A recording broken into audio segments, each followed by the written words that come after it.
anyway, then the waitress says to me, "Would you like a diet pop with that?" And I'm like, "Are you kidding? Diet? What? What?" Oh, I'm sorry. Gotta go. Are we on? We're on. Now, to interrupt your regularly scheduled program with this breaking news. Today, after defeating the odds in Kenya, Dawn Lundgren flew home, and now today is her birthday. And we'd like to just interview some of the people in her life to see what they have to say. Birthday to you. Happy birthday to you.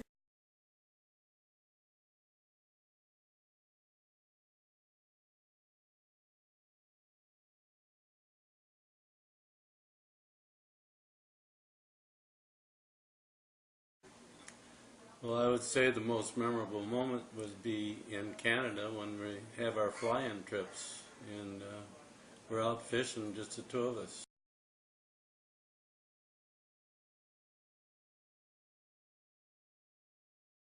Well, I threatened not to go to Canada when my leg was broken, but my wife pouted for about a week, so I decided I'd take a chance and go. I think the first time I really had fear was when Mom and a carload of people and I was in the back seat going down the road. She lost control. We slid off the road. We went over a hill and we were barely teetering there. We were sliding. It was snowy and slippery.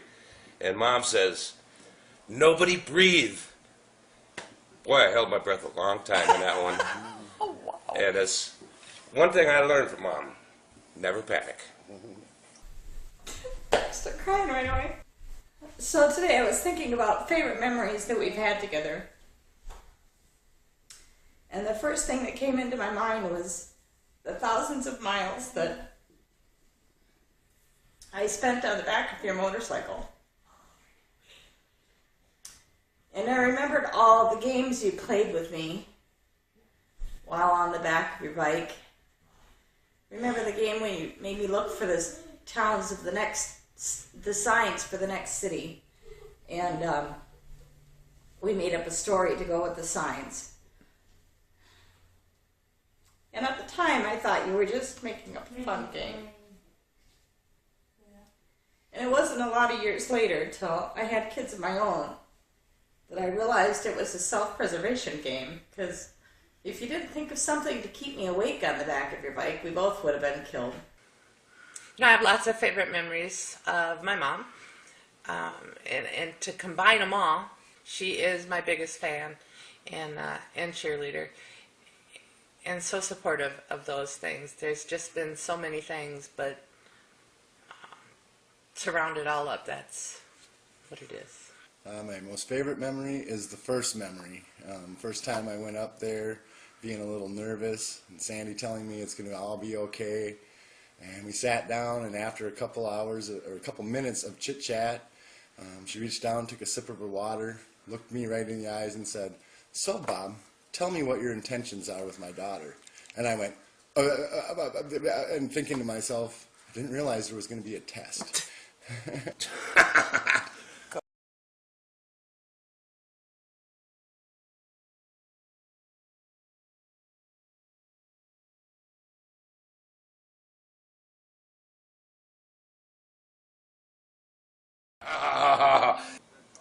Well, I'd say she's a people lover. I don't know how many times people have said to me, "You're just like your mom." But I take it as a compliment because I'm proud to be just like my mom. Whatever it is she's doing, she wants to be the very best at it, and she usually is. Communication. That's the number one quality. She loves people. She loves to work with people. Is whatever she decides to do, she knows she can do it. Her best qualities are her passion for everything she does. The one thing that she taught me was to always believe and have faith when times are bad, but to especially remember to have faith when times are good as well. And help people. Oh my. She's so smart. Loves it when she goes to Africa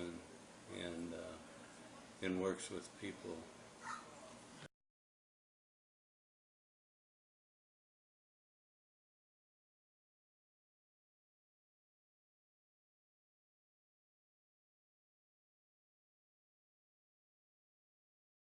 Well, I felt kind of helpless because I'm about, I don't know how many miles away, and in a foreign country it's not a good place to have a problem.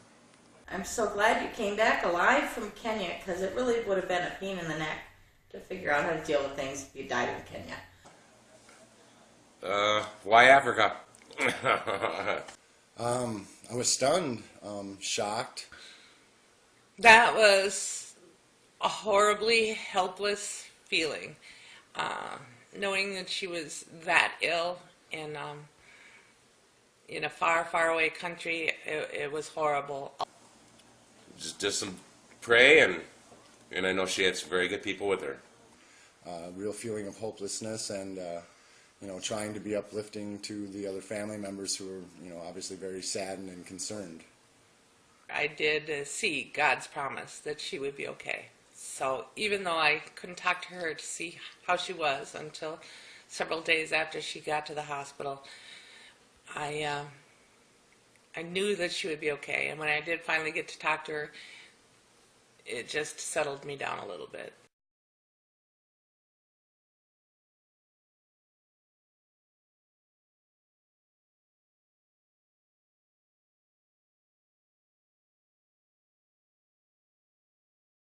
And I'm afraid to answer this question.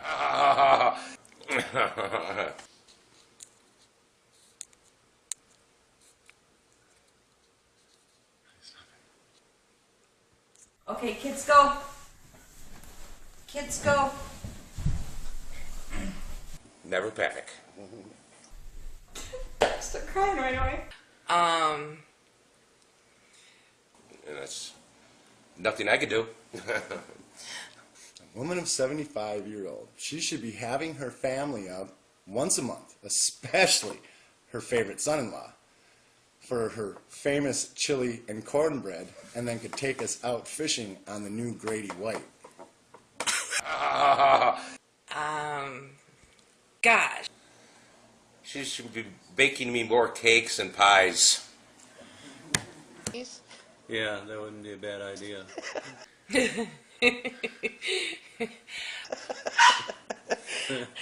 She,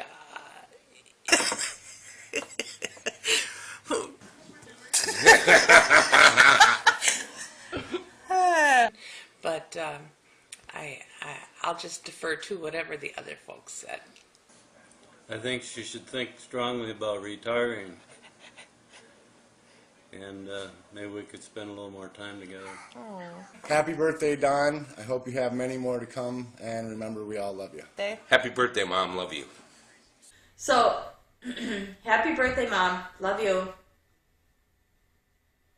Mom, happy birthday. I am just so glad you're okay and you're here to celebrate another birthday. I love you.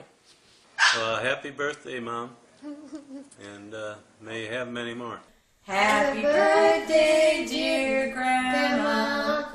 Happy birthday to you. Love you.